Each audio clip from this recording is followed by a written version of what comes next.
Hey, my fellow NHLers, it's your friend Ebbs and Flows here, bringing you another episode of our Hut series, where we're pretty much just playing games, opening packs, getting in fights, looking for new cards, things like that. So today on our plate, we have a pack opening, the huge new pack that came out. It's 42 rare players. It's a $30 pack. We also have an awesome gameplay, lots of goals, and we also have an awesome fight at the end. And then also, I need your help. So let's get into the pack. First, we're going for it like I showed you or told you. It's 42 items, 42 rare. So we should absolutely get a rare card, right? For $30, you kidding me? I better get a rare card. Let's go through it.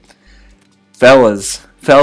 One of the most disappointing pack openings I've had in the game so far.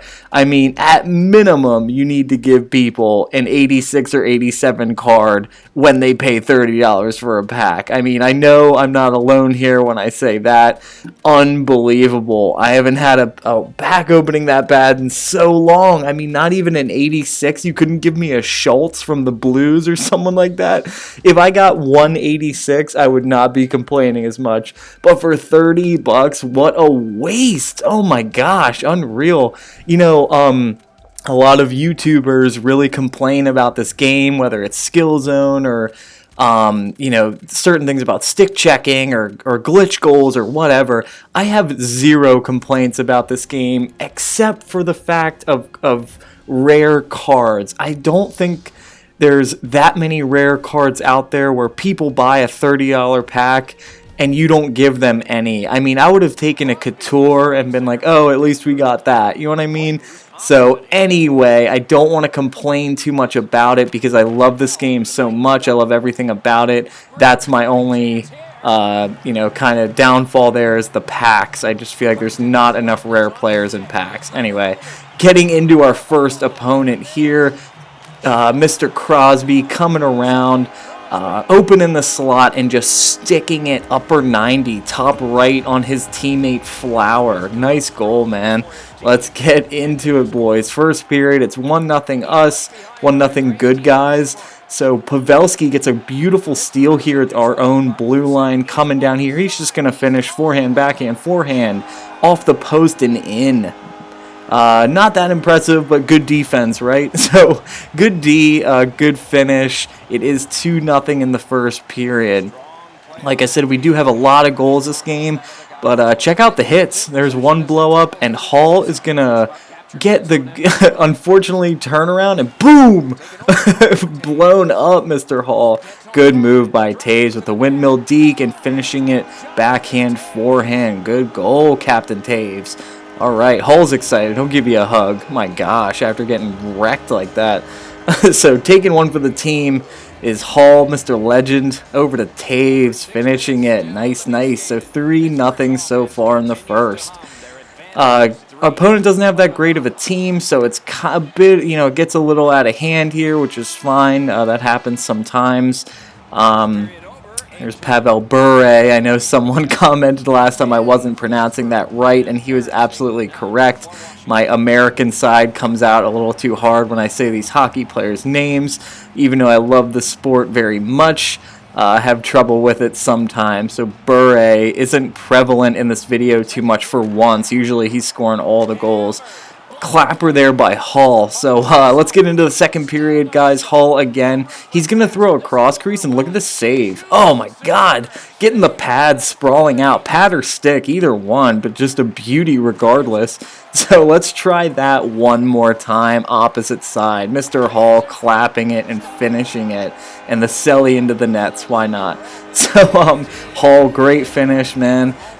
He wasn't getting over for that one. We're making it 4-0. A little bit into the second period here. A little later in the second, our opponent does get a goal here. I'm going for hits, which I don't do a lot. So obviously he's wide open and just dekes Jay Quick out of his pads, a.k.a. me, because I switched to him. So awesome goal by him. Totally got me. Nice deke.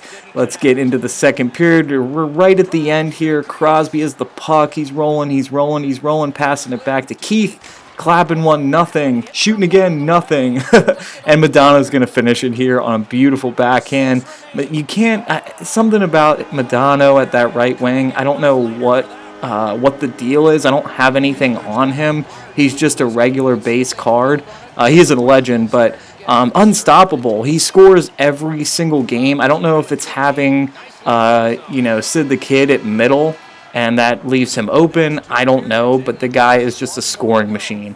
So 18-4. It was 10-0 in the first period shot-wise, so the guy's got 4 shots in the second. That's better than the first. 5-1. We're starting the third here, about 5 minutes in NHL time into the third period. Passing it up to Bure. Beautiful deke, beautiful deke. Oh my gosh, get him, got him.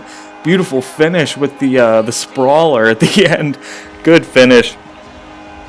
Pavel Bure, just beautiful moves. Too fast, too furious. Good finish, man. At 6-1, this game's a little out of reach. We are going to tack on a couple more goals. Zetterberg finally finding the back of the net. Bringing him up before I get into the fight at the end of the game, I want to talk about my team. Zetterberg is team of the week, and he's on my 4th line because the guy can't finish. I know I'm contradicting myself after that replay. The guy can't finish. I have to keep him on my 4th line. That's his 1 goal in 20-plus games, and he was on the 2nd or 3rd line for most of those games. So I really want you guys to help me find a different player. Please recommend me a player, whether it's Giroux or I don't want a sniper, but I'll say him anyway, like Jamie Benn. Tarasenko is a sniper. I'd love to try a Giroux at the wing. Anyone you guys would suggest, maybe a Hossa? I don't know. I'm looking for a playmaker or, wow, look at that deflect goal. Beauty. Nice goal, man. He kind of has the last laugh until our fight here. But so please recommend me a player to put on that second line for Seguin. I'm going to show you my team at the end of the game, so it'll help you figure out who you can suggest. So I hit him. He takes a shot there, and we're going to fight. I never fight, but why not? I just wanted to put it in for the video. Sedin throws one, and I crack him. Crack him with the underhand. Unleash the Kraken, man. Lidstrom just clocks Sedin. Too hard, man. Just goes down with 1 hit. You kidding me? I don't know much about fighting. I know how to throw punches, obviously. I play the game all the time, but clearly I can throw an uppercut because that was just a beauty. Unreal. So Sedin takes a seat. Lidstrom takes a seat in the box, and that's going to do it for the end of the game. 31-7 in shots. I do want to get into the rankings. I wanted to show you a player we played yesterday, before we were recording, before the pack opening. I played a top 3, almost top 300. I believe he is 312. So that was a pretty good win for us. It's always cool to get matched up against one of the better players in the world, or at least a top 300 player, and win. So that was pretty cool. So JCat33 was his name. I want to show you his record first. We're going into his leaderboard now. Let's get down. Let's go. 312. 312. There he is. All right, so JCat 312, 362 and 116. Crazy good record, man. So that was a really close game, 4-2, as you saw. I think I just got a goal at the end because he was pressuring, but really good game. Let's get into our previous opponent. Buddy MGR was his name. As you saw, it was an 8-2 win, so real kind of easy flowing win for us. His team wasn't as good, so obviously we had a huge upper hand in that sense. He is 10,000 something, but he did have a positive record, so that's always good to beat someone who, has a lot more wins than they do losses. They at least know how to play the game, they know how to score, so that's always encouraging. So 93-54 was his record, not a bad win. Before I let you guys go, I definitely wanted to show you my team. Please comment down below who you want me to try. I want to replace Seguin on that right wing, preferably with another right-hander, so keep that in mind. I also want to move Duchesne down and replace him on the left wing, on the 3rd line. Maybe even replace Pavelski, even though he's been playing pretty well.